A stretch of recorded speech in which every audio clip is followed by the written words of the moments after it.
difficile, épuisement des infirmières, des préposés aux bénéficiaires, déjà aux prises avec des conditions de travail pénibles, pourrait-on dire. Des préposés aux bénéficiaires des Laurentides dénoncent leur employeur qui voudrait les obliger à travailler sur appel dans un rayon de plus de 200 kilomètres. On donne l'exemple dans le Journal de Montréal ce matin d'un employé de Saint-Eustache, par exemple, qui pourrait être appelé à aller travailler à Mont-Laurier, à 2h30 de route. Est-ce que c'est possible? Dominique Presso est du syndicat des travailleurs des Laurentides en santé et services sociaux. Bonjour, M. Presso. Bonjour, monsieur, ça va bien? Oui, cet exemple que je viens de donner, qu'on peut lire ce matin dans le journal, est-ce qu'il a été vraiment formulé de la sorte ou c'est une hypothèse que vous avez du côté syndical?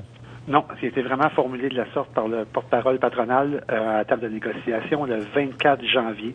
Donc, il nous a confirmé qu'un travailleur pourrait être déplacé à plus de 2h30 de route, soit, comme vous avez indiqué, jusqu'à entre Mont-Laurier et Saint-Eustache, sur un territoire de 22 000 km².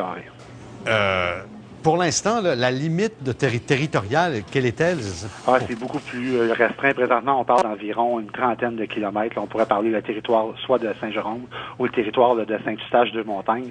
Ça se réserve à ça pour l'instant. Et ça touche les travailleurs à temps partiel, ceux qu'on peut appeler, qui sont sur appel, qui n'ont pas d'horaire fixe ou quoi?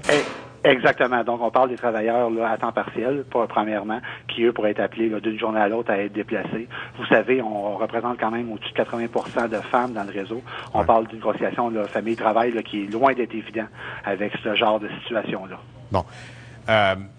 Combien de travailleurs pourraient être touchés par une telle mesure?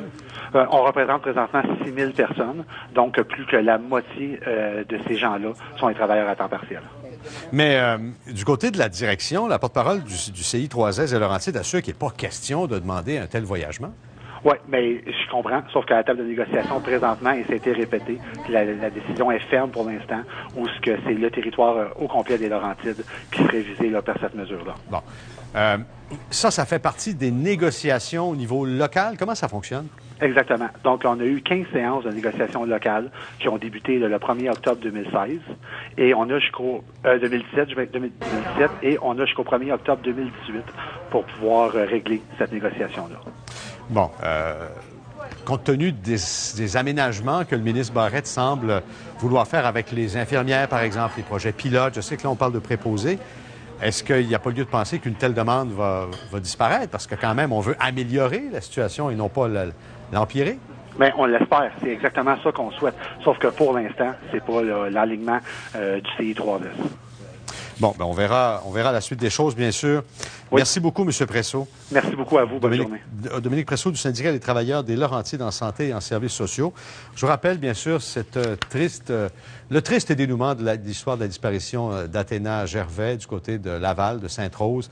Son corps a été retrouvé en fin d'après-midi, hier, à Laval. En fait,